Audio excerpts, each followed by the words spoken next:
It's a pleasure to be with you today. Thank you to two seniors, Matt Fowler for today's saxophone prelude, and Clay Knoll for the double bass postlude. It is our custom at public events to read our land acknowledgement that joins hundreds of organizations in this country and around the globe, and that acknowledges peoples who come before us. Lawrence University's Appleton and Door County campuses are located on the ancestral homelands of the Menominee Nation. Currently, there are 11 federally recognized Native American sovereign nations in Wisconsin. We acknowledge these indigenous communities who have stewarded this land throughout the generations, and we pay respect to their elders, past and present. Traditions embody so much power these days during the pandemic. Thank you for gathering with us as a community as we celebrate academic excellence and leadership exhibited by students, faculty, and staff this academic year, both on campus and through our distance learning spring term. Yesterday, we notified winners and celebrated the accomplishments of 107 students and 5 faculty and staff. These awards span the entire university experience, from the academic honors in the college and conservatory to student life and athletics leadership. The following faculty and staff have also received awards this year. The Babcock Award for Outstanding Service for Students and voted on by students to Kevin Goggins, Security Night Shift Supervisor. The Faculty Convocation Award to Amy Ungary, Jill Beck Director and Associate Professor of Film Studies. The Mortarboard Honorary Award to Constance Kassor, Assistant Professor of Religious Studies. The University Award for Excellence in Advising to Nancy Lynn, Assistant Professor of Art History. And Freshman Studies Teaching Award to Garth Bond, Associate Professor of English. You can find a list of this year's honors and award recipients at go.lawrence.edu/honors20. Today, we have the opportunity to acknowledge these outstanding members of the Lawrence community, as well as students elected to Mortarboard, the Senior Honor Society, Pi Kappa Lambda, the Music Honor Society, and Phi Beta Kappa, the most prestigious academic honor society for seniors. Students will be elected to Lambda Sigma, the Sophomore Honor Society, in the next few weeks. The collective leadership of these students, faculty, and staff have enriched our university community. Please join me in congratulating these honorees. Thank you for your leadership and your accomplishments. And thank you all for joining us today in the celebration of excellence and our common community. The ties that bind us will make us stronger as individuals and as a community. My thoughts and prayers go out to all Laurentians around the world as we and human society find a way forward. Be well and make choices that keep others well. I look forward to seeing you all very soon.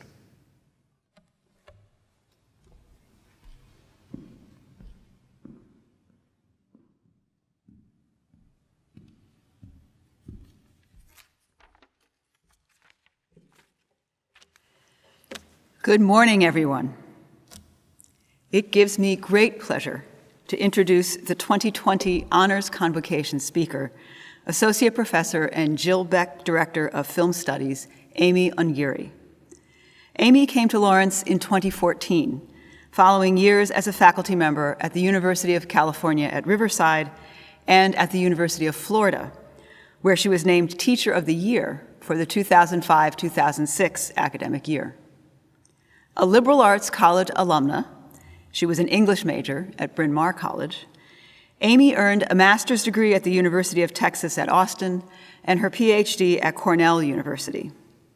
Her monograph, Spectacular Blackness, The Cultural Politics of the Black Arts Movement and the Search to Define a Black Aesthetic, was published by the University of Virginia Press in 2009.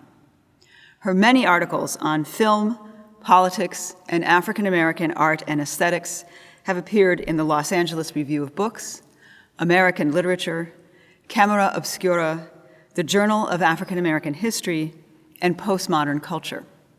Her current research project is on the Symbionese Liberation Army, the crisis of the New Left, and the rise of contemporary media culture. The title of her talk today is The Importance of Failure. Please join me in giving a warm welcome to Amy Ungiri.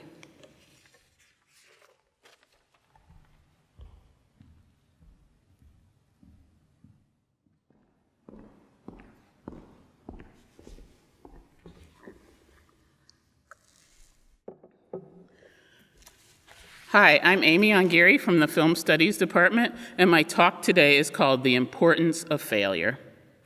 Recently, Columbia University's Teacher College announced the creation of an interdisciplinary institute for the study of failure called the Education for Persistence and Innovation Center.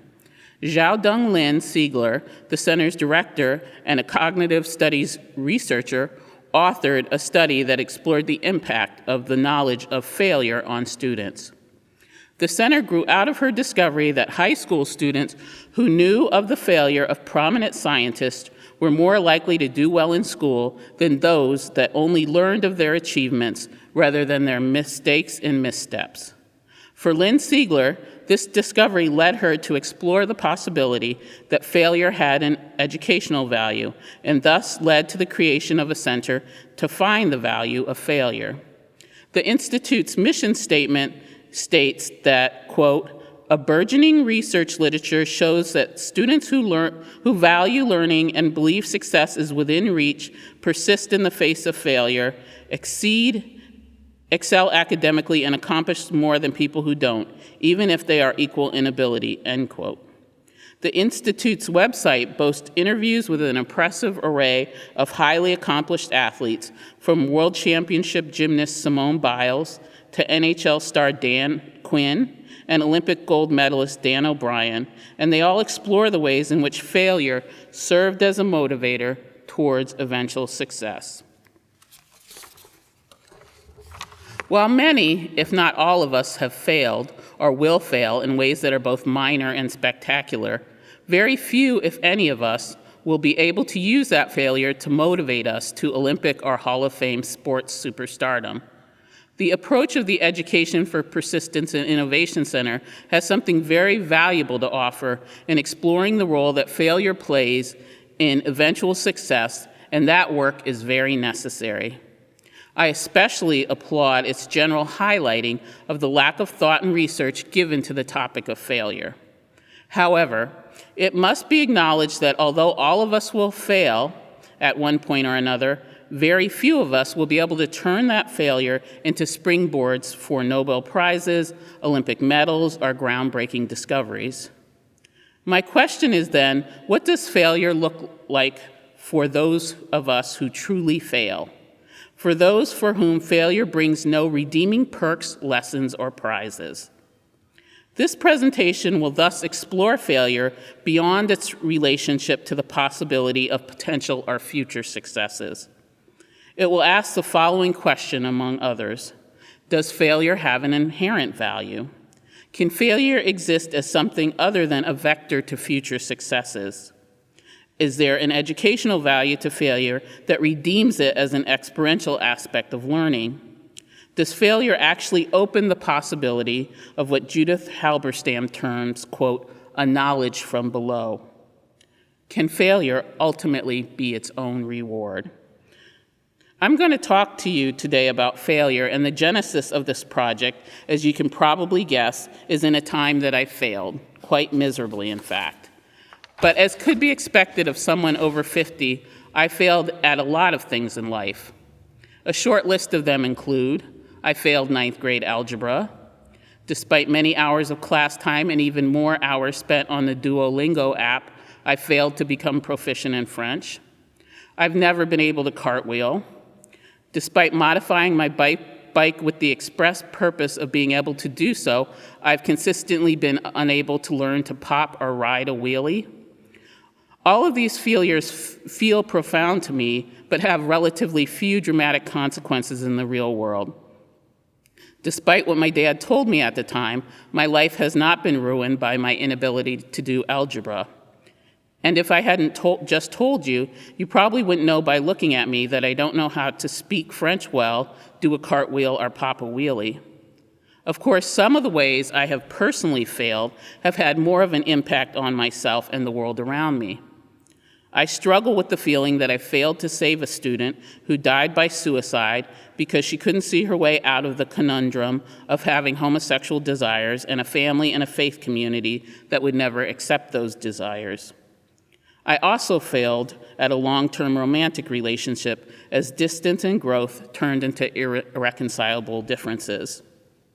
As my opening suggests, it is common to try to redeem the experience of failure by viewing it as a springboard for either greater success or necessary growth. In fact, there is an entire cottage industry of self-help literature devoted to redefining failure as a way to achieve eventual success. And I've read all this literature, so you don't have to. The logics of failure, according to this literature, can essentially be summed up in 4 ways. Number 1, failure exists as a necessary reset that allows you to go forward. Number 2, failure is an important step towards eventual success. Number 3, failure is a necessary teacher, granting experience that can eventually lead to innovation. Number 4, failure teaches resilience and grit. In an article by Zach Cutler for the website Entrepreneur called, quote, "Failure is the seed of growth and success," that article is fairly typical of the unrelenting optimism about failure in self-help literature, as it simplifies and reconceptualizes the experience of failure as simply presenting the shadow side of future success. Cutler writes, quote, "It's no secret our worst fear is often failure. But what if failure was actually a good thing? Failure is success in progress," Albert Einstein once said. The great scientist was on to something. Encountering our fears and failures prompts the most necessary changes in our lives and businesses, end quote. It is graduation season now, so it is also platitude season. But I want to be really clear that what this talk will not do is what self-help literature on failure does. I will not be reciting the platitudes that recreate failure as nothing more than a necessary step towards success. In fact, it would be almost obscene to do so, given the current state of our global pandemic and the multiple failures on a national and global scale that it has exposed. To equate failure to eventual success would surely minimize the hundreds of thousands of lives lost due to these failures. We probably all know the type of failure that doesn't seem to lead anywhere, let alone to greater success. If you have failed, as I have, then you probably have known the kind of failure that doesn't seem to offer the possibility of transcendence or redemption. We all fall down, and sometimes we get up better people, but sometimes we don't get up at all. It is this sense of failure that I want to explore today. In The Art of Failure, an essay on the pain of playing video games, Danish video game designer and theorist Jesper Juul explores the seemingly contradictory fact that video game players will seek out participation in an activity in which they fail much more than they will ever succeed. Not only do they seek out the activity, but they do so with very little compensation beyond the pleasure that activity brings. Jesper Juul sees failure as central to the act of video game playing. In fact, he labels video game players, quote, philosophers of the meaning of failure. He writes, quote, the paradox of failure is unique in that when you fail in a game, it really means in some way you were inadequate. Such a feeling of inadequacy is unpleasant for us, and it is odd that we chose to subject ourselves to it, end quote. In some ways, Juul's entire book-length study is devoted to what he calls the pleasure spiked with pain of video game failure. And though he waxes poetic about the experience of game failure, so much so that it seems ultimately to be the point of playing in the first place, in the end, the thesis that Juul settles on doesn't differ that greatly from what is proposed by self-help books and by Columbia's EPIC Center. That is, Jesper Juul argues that our pleasure in subjecting ourselves to the inevitable and repeated failures at the heart of video games is located in our belief that games, quote, motivate us to play more in order to escape the same inadequacy, and the feeling of escaping failure, often by improving our skills, is central to the enjoyment of games, end quote. Ultimately, he concludes that games inspire us because, quote, games promise us the fair chance to redeem ourselves. In The Queer Art of Failure, Judith Jack Halberstam argues for the value of failure, not for its ability to motivate us towards success, but rather as an opening to previously unforeseen perspectives and possibilities. Halberstam argues, quote, failing, losing, forgetting, unmaking, undoing, unbecoming, not knowing, may in fact offer more creative, more cooperative, more surprising ways of being in the world, end quote. Rather than seeing losing as just another way of winning, Halberstam interrogates the loser as an important positionality with its own intrinsic value. One of the more fascinating examples that Halberstam explores is a project called Fourth by Australian photographer Tracy Moffat. Moffat was in Sydney during the 2000 Olympic Games, and she fantasized what it would be like to be selected as an official Olympic photographer. She was, in fact, not selected for this role, so instead she embarked on a project to photograph the athletes who came in fourth place in their Olympic events, thereby just barely missing the chance for a podium finish and a medal. Moffat chose these athletes because, in her words, quote, what could be more tragic than coming in fourth place in an Olympic event? It's sadder than coming last because when you come fourth, you have just missed out on a medal. You have almost made it, but you just missed out. Fourth means that you are almost good. Not the worst, which has its own perverted glamour, but almost a star. Moffat, as the photographer who almost made it to the Olympic Games herself, pays tribute to the understanding that comes from the position of almost being successful, of almost not failing.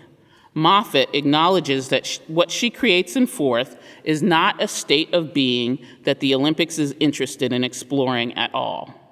This is one that decentralizes competition in favor of exploring the intrinsic and mundane value of trying. She writes, "My photo series Fourth is no great document of the 2000 Sydney Olympics.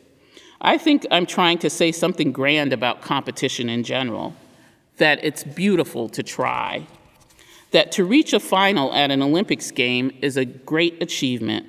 To even be invited to participate in the Olympic Games is a great achievement. To even be athletic in general is a great achievement. To get yourself up and walk down the street is a great achievement. To wake up and face another hideous day is a great achievement. To even think about what you are going to do in the next hour is a great achievement. I could go on and on. Like I said, I have a different take on it all," end quote. Judith Jack Halberstam provocatively opens their study of failure with an observation and a question. Halberstam writes, quote, "We are all used to having our dreams crushed, our hopes dashed, our illusions shattered, but what comes after hope?" Halberstam answers that question by, quote, "making peace with the possibility that the alternatives dwell in the murky waters of a counterintuitive, often impossibly dark and negative realm of critique and refusal," end quote. Halberstam calls this move to the counterintuitive embrace of realms of critique and refusal low theory. Deriving from the work of Stuart Hall, whose groundbreaking work on populations left out of the mainstream of British culture helped to define the field of cultural studies, low theory seeks to uncover the ways of knowing and being that are typically covered by a culture that is relentless in its value of winning over all other modes of being. Halberstam characterizes this, quote, "messy and undignified failure," end quote, in relationship to what he labels, quote, "the art of losing." He writes, quote, "The queer art of failure turns on the impossible, the improbable, the unlikely, and the unremarkable. It quietly loses, and in losing, it imagines other goals for life, for love, for art, and for being," end quote. So what are these other goals for life, for love, for art, for being that are suggested as the byproduct of failure? Part of the problem with understanding or trying to use failure as a place to theorize from is that in a culture obsessed with winning, failure is usually overlooked, understudied, or ignored. No one usually pays attention at all to the person who comes in fourth place, let alone ask them what is their perspective given that vantage point. Citing the work of Scott Sandage in Born Losers, A History of Failure in America, Halberstam notes, quote, "Losers leave no records while winners cannot stop talking about it. And so the record of failure is a hidden history of pessimism in a culture of optimism," end quote. In a recent essay entitled "Nothing is Clean Enough for a Pandemic When Your Blood is Dirty," Timothy Dwight suggests the highly constructed and relentlessly contextual nature of failure. Dwight writes about the strangeness of enduring the coronavirus pandemic from the perspective of someone who has been marked dirty as a survivor of another recent pandemic, the HIV/AIDS crisis. This crisis has marked Dwight in his own terms as dirty and unsafe, and allows him to understand our current situation in relationship to COVID-19 from the vantage point of someone for whom various forms of social distancing were mandated long before the coronavirus hit. The experience of this distancing has allowed Timothy Dwight to question notions of dirty and clean and how they operate to create an oppressive carceral society. Importantly, he connects his knowledge about pandemics and his inability to speak that knowledge to his status as a failure, someone who is deemed dirty in U.S. culture and society. Dwight notes, quote, "To think that the individual hygienic habits of a group of people would be solely enough to end a pandemic. I'm sorry, let me start over. It's a silly thing to think that the individual hygienic habits of a group of people would be solely enough to end a pandemic.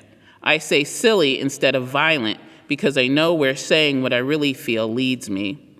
I know that if I were to suggest for a moment shifting our focus away from which neighbor is sitting at the park to which racist is sitting in Congress, I would be told I'm missing the point. That it is our responsibility as citizens to abide by the government's regulation to keep us all safe. Otherwise, we'll be no better than murderers. I want to say that no widespread disease in recorded history has ever been quelled simply by the determination of individual community members, absent access to necessary resources. I want to say that those necessary resources have never and will never reach the poor, the black, the unclean. I want to say I know this because I live this. But again, I know where that sort of talk will lead me. During this difficult time, we're all going through the same hardships, except for those of us who say and think and do the things that are most easily scapegoated, end quote. Dwight's essay should cause us to not only question how we construct winning and losing, success, failure, and dirty and clean within our culture, it should cause us to question what structures of knowledge, what ways of knowing and being are left out by obscuring the perspectives of those at the bottom and those who are made to experience failure as part and parcel of their being. Dwight's essay not only offers us a roadmap for understanding the ways that the suggestion of individual responsibility covers up larger systemic culpability, he also offers us an exercise in radical vulnerability by refusing to shrink from behind the designation of failure. I want to take my cue from Timothy Dwight's work and offer some radical vulnerability in discussing the genesis for this project. I want to think about what a moment of failure in my personal life caused me to think differently about the subject of failure in my professional work. My personal moment of what Halberstam called messy and undignified failure caused me to think deeply about the subjects of my research who had also failed, albeit more dramatically and more seriously than I had. Here's the personal moment. In the winter of 2019, I convinced 2 friends to enter a fat tire bike race. For the uninitiated, that is simply a bike race in the snow on bikes that are made expressly for the purpose of riding in snow. 2 of the 3 of us ride regularly all winter, while one of us came from California and had to borrow a bike for the race. Our collective goal wasn't to win this race, but just simply to finish. We agreed to ride together, but early into the 8-mile race, I knew I couldn't do it. I had been fighting a respiratory illness earlier in the month and knew it would be tough, but the sub-zero weather on that day and my asthma simply made it an impossible proposition. The others rode on without me, while I had to ride nearly 2 miles out back to the start of the race with a marshal, taking frequent breaks to use my inhaler. When I say it now, it doesn't sound particularly humiliating, but it was one of the purest moments of humiliation that I have experienced. The 2 riders that I came with finished 3rd and 8th respectively, while I sat crying in the van for almost an hour. There are many moments of failure that might, as Xiaodong Lin Siegler claims, motivate us to a higher knowledge that allows us to eventually achieve success. For me, this wasn't one of them. My suffering wasn't redemptive.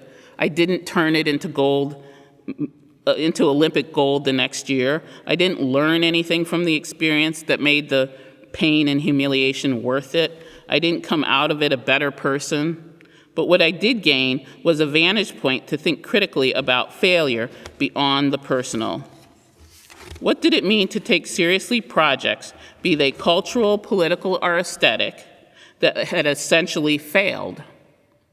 Not only to examine what has been obfuscated by a cultural impulse to see only winning as worthy of attention, but to actually understand states of being that accompany losing, such as loneliness, fear, loss of hope, and disillusionment, to name a few. And to see these states of being as generative of their own possibilities that are obscured by our relentless need to find a silver lining to every situation. I want to switch gears here and talk about my research into a moment in time and a perspective on that moment that is steeped in abject failure. The late 60s and 70s is widely recognized as a time of massive social, political, and cultural change that has profoundly shaped the way that we live our lives. The civil rights movement, women's liberation, gay rights, the sexual revolution, all reshaped the way that people in the U.S. think of themselves as free and liberated people. Leaders like Martin Luther King, Cesar Chavez, Fannie Lou Hamer, Malcolm X, and moments like Woodstock and Stonewall have rightfully become well-known and emblematic of the positive changes of the moment. My first book was about the Black Power movement and the incredible impact of groups like the Black Panther Party on U.S. culture. At that time, I also became interested in a group out of this moment whose impact was much more veiled and fleeting. This group failed, and when they failed, they did so publicly and miserably. The Symbionese Liberation Army is most famous for their kidnapping of newspaper heiress Patricia Patty Hearst. Her kidnapping was a calculated move to ensure the group's message would stay in the media, as the company that her grandfather founded controlled a large number of U.S. newspapers and also several radio and television outlets. Countless books and several movies have told the story of the kidnapping of Patty Hearst. And on this slide, you'll see examples of those movies. It's not all of them, but it's a lot of them. And these movies started being made at the time of the kidnapping and have been made as recently. There was a 10-part television series made last year. So they've really been kind of constant and ongoing since the 70s when she was kidnapped. But I want to start elsewhere than that moment. While the kidnapping of Patty Hearst is clearly of interest to scholars and the general public, I felt that the part where the group failed most dramatically was actually the part that should be of interest to media studies scholars like myself. Though the Symbionese Liberation Army remained relatively small, they never had more than a few dozen members, the group managed to capture the imagination of the public, so much so that though they never achieved their goals, their after-image continues to haunt U.S. popular culture. Part of the group's engagement with the media involved the release of taped manifestos that were widely shared and distributed throughout radio, television, and print media. These recordings continued to circulate widely beyond the context in which they were created and for purposes they were never intended. I want to introduce this group's moment of failure through another artifact whose obscurity might cast it into the category of failure as well. The Patty Hearst beat tape was released in 2006 by Wajid. To create it, Wajid overlaid the SLA's recorded manifestos and snippets from news broadcast over his carefully constructed beats. Wajid is not at all obscure in the world of people interested in Detroit's much-lauded hip-hop scene. As a producer, he's worked with artists such as Jay Dilla, CeeLo Green, and John Legend. In fact, if you go to buy the Patty Hearst beat tape, the only physical copy costs over $200 on Discogs, the only site that has it available. In many circles, the Patty Hearst beat tape is a much sought-after classic in the beat tape genre. What makes it obscure, however, is the strange status of beat tapes in relationship to commercial music culture, and that very few of them were released at this time by major labels. Instead, they would be released by producers themselves through file-sharing networks as a way to display the producer's skills rather than for direct commercial profit. So individual beats would be for sale by contacting the producer, but the tape itself was not. When I wanted a copy of the Patty Hearst beat tape, I just asked Wajid, and he gave it to me. So now I want to play a piece of that.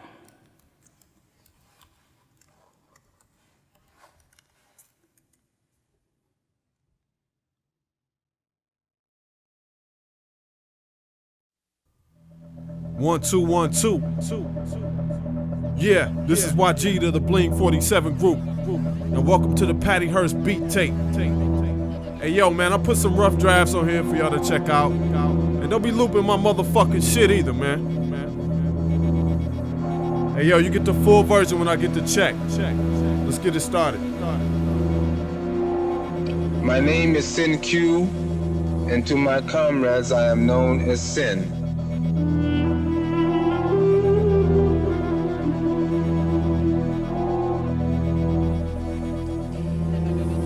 I am a black man and a representative of black people.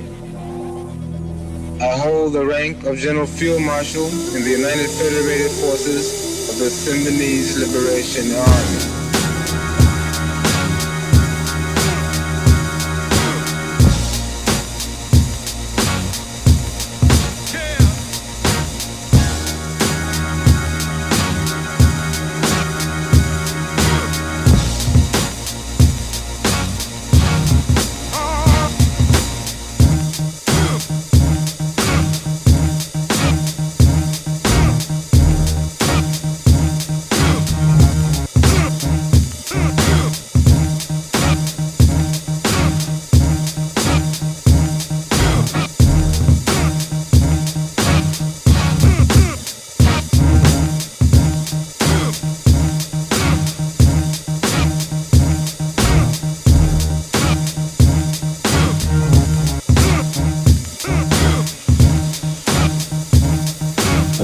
Big kidnapping on the West Coast. The victim is Patricia Hearst, the daughter of newspaper executive Randolph Hearst and the granddaughter of the legendary William Randolph Hearst.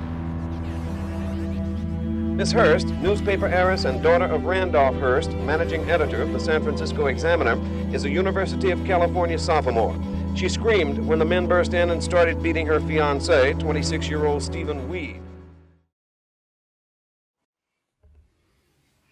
In Born Losers, A History of Failure in America, Scott Sandage relates how a history of the notion of failure in the United States is intimately tied to the rise of an entrepreneurial model of capitalism in the 19th century.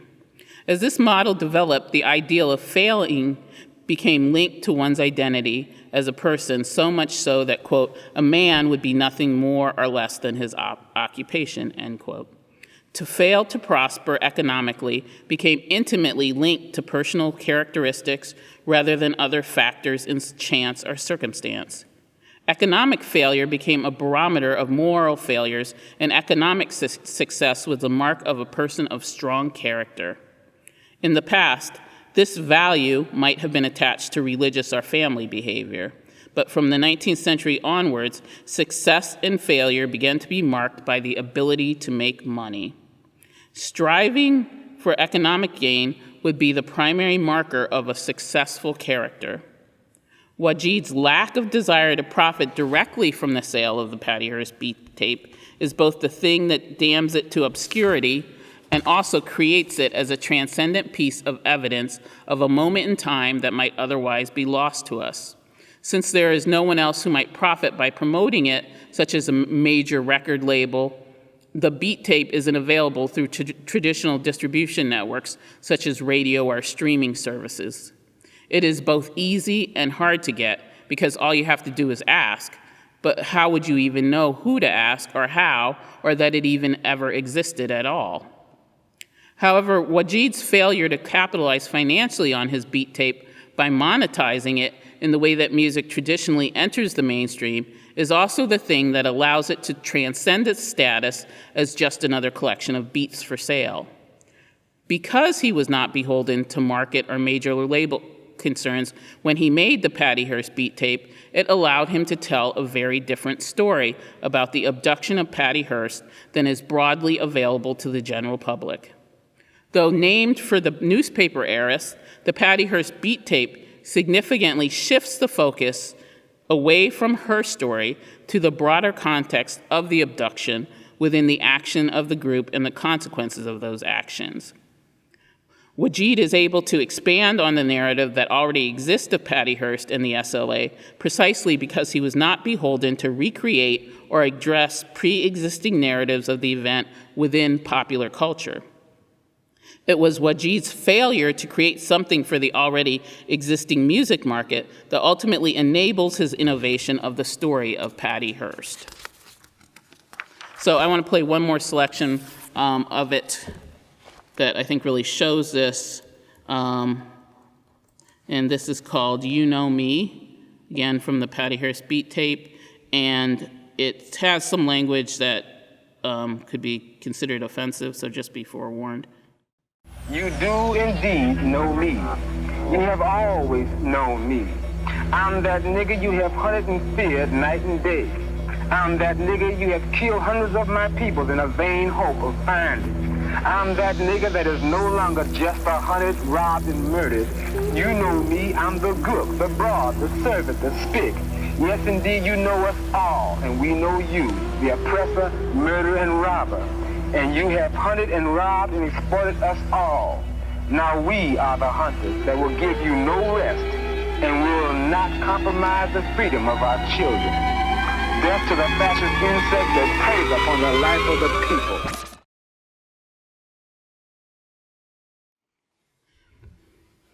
The found media aesthetic of the Patty Hearst beat tape is a fitting way to encounter the Symbionese Liberation Army, since their innovative use of the media both created them as a global phenomena and also proved to be their undoing. Through a series of audacious actions, they were able to control the global media for the few short years of their existence. First, they kidnapped Patty Hearst, and then they forced her family to distribute over $3 million worth of free food to poor people throughout the San Francisco Bay Area as her ransom. They were able to control the media, I argue, because they had a deep understanding of changing media structures in the late 60s and 70s. They were especially aware of the rising importance of televisual rather than print culture and the need to present narratives through grandiose visual spectacles of revolution. Though they were on every newspaper and television in the world for months, a notable achievement for a group that never more than a few dozen people, and this was very much a success for them, I want to talk about them in relationship to a moment of failed revolution, the moment when their revolutionary action didn't result in the changes that they had hoped for or envisioned. Though the group managed to control the global media for almost 2 years, people who viewed those actions weren't inspired enough by the spectacular nature of them to take direct action as the group had hoped. In fact, the Symbionese Liberation Army was widely critiqued in their time by the very new left activists that they thought would be their natural allies. Even some of their surviving members of the group have disavowed their participation in the actions that made them a global media phenomena. The most potent visual spectacle that they presented was perhaps their most unintended, and that's the moment that I want to turn to as my last major example of failure. On May 17, 1974, the Los Angeles Police Department and its newly created SWAT team surrounded a house in a Los Angeles ghetto with 6 self-styled urban guerrillas of the Symbionese Liberation Army sheltering inside, and they proceeded to burn it to the ground, leaving no survivors. And these are some images of the group, one that they constructed themselves, and an image of them on their wanted poster with Patricia Hearst in the middle. The moment was notable for many reasons. It remains one of the worst shootouts in the history of U.S. policing, as more than 10,000 rounds were being exchanged between the LAPD and members of the SLA. In introducing the use of SWAT teams to a wider American public, the event heralded a new kind of policing in relationship to domestic acts of political violence. The Los Angeles Police Department intended it to provide a public staging for the continued introduction of their newly formed Special Weapons and Tactics, or SWAT unit, and this was the first SWAT unit in the nation. The LAPD would become a world leader in the move to militarize policing, but in 1974, the idea of a local police force having military-grade weapons still had to be sold to the general public in PR campaigns. The literal first use of the SWAT unit was in a raid of the Black Panther Party Los Angeles offices in 1969. In that raid, less than a dozen Panthers, managed to hold the offices for 4 hours against 350 police officers, including the SWAT unit, who had received specialized military training at Camp Pendleton just months before. There was significant public ambivalences about that raid, which was carried out over a weapons charge because it cost so much and produced relatively insignificant results. At trial, all of the Black Panthers involved were exonerated of the most serious charges. With the SLA, the SWAT violence needed to be dramatic, effective, visual, and most importantly, final. The SWAT team couldn't afford to fail a second time. The raid marked an extremely important moment in news media history, as it was the first live broadcast of a news event as it happened. Members of the SLA who were not in the house at that moment watched the event unfold in real time with most of the rest of Metro Los Angeles, since it aired during what would have been the dinner time news hour. In a 1974 article entitled "The Revolution Will Be Televised," Rolling Stone magazine wrote that even the law enforcement officers present noted the spectacular nature of events as they transpired. Quote, "They called it the single greatest shootout in Los Angeles history and probably the most spectacular shootout ever so intimately documented in all of America," end quote. Viewers across the United States would have been more than familiar with the Symbionese Liberation Army, since a month earlier they robbed the only bank in San Francisco equipped with what was then the new technology of closed-circuit television. Because Patty Hearst appeared to join her captors in robbing the bank, the footage of that bank robbery was everywhere. And this is an image of Patty Hearst, who is posed as a member of the SLA by them. When the Los Angeles Police Department and the FBI burned the SLA house to the ground on live television, they effectively announced that they were taking the spectacle of violent revolution back from the SLA by force. The LAPD had informed the news media of their plans to raid the house before the raid occurred, so they would be in position to capture the raid as it happened. Though the actions and the ideologies of the SLA have been and continue to be dismissed, the group had a keen awareness of changing media structures in the late 60s and 70s that prized visual spectacle over other kinds of content. It made sense that the group would end this way because their entire short existence was predicated on a kind of guerrilla takeover of news media that reveled in the extravagant pleasure and unrelenting excess of the spectacle of revolution. Despite, or maybe because of the violence of their actions, the SLA had a decidedly utopian vision of the world.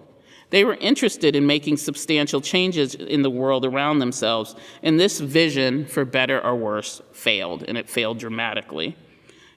It would be hard to hold their actions of trying to change the world as noble in the way that Tracy Moffat did in her Project Fourth, as she celebrated trying rather than winning. So the SLA's actions included the food giveaway, but it also included the political murder of the first black school superintendent in Oakland Public Schools and the kidnapping and repeated sexual assault of Patty Hearst. Their act of trying was at best misguided, and they did not succeed in any of their stated goals, which included the overthrow of the U.S. government. In fact, they failed so spectacularly, they became somewhat of a joke in terms of thinking of them as the embodiment of the worst excesses of the left. With the SLA, we tend to be left with the spectacle of their actions and not the politics. So why pay attention to them at all? What is worth recovering in this somewhat forgotten historical moment through a somewhat underappreciated aesthetic of the form of the beat tape? The SLA had surely failed to transform culture in the way that they had imagined possible, and the Patty Hearst beat tape, though brilliant, remains mostly unknown to music fans. In an era that seems to value visual spectacle over all else, the SLA's successes and ultimate failures have much to teach us about the visual image, its power and limitations. In an era defined by fake news and the widespread distrust of traditional sources of information, the Patty Hearst beat tape teaches us something about how our sympathies have been and continue to be manipulated depending on whose perspective in the story is highlighted. The persistence of the image of the SLA in visual culture through the replication of the story of Patty Hearst teaches us that the line between winning and losing isn't always as clear-cut as it might first appear.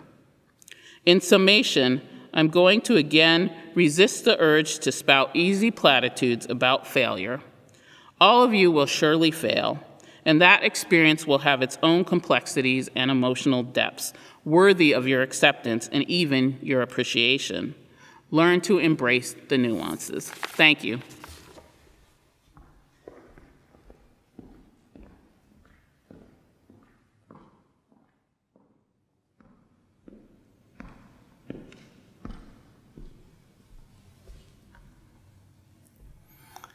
Thank you, Amy, for that thoughtful and engaging talk. At 1:30 today, we will have a question and answer period via Zoom. You can find the link on your program or use go.lawrence.edu/Convo2020. I look forward to seeing you there to continue the conversation. Thanks again, Amy.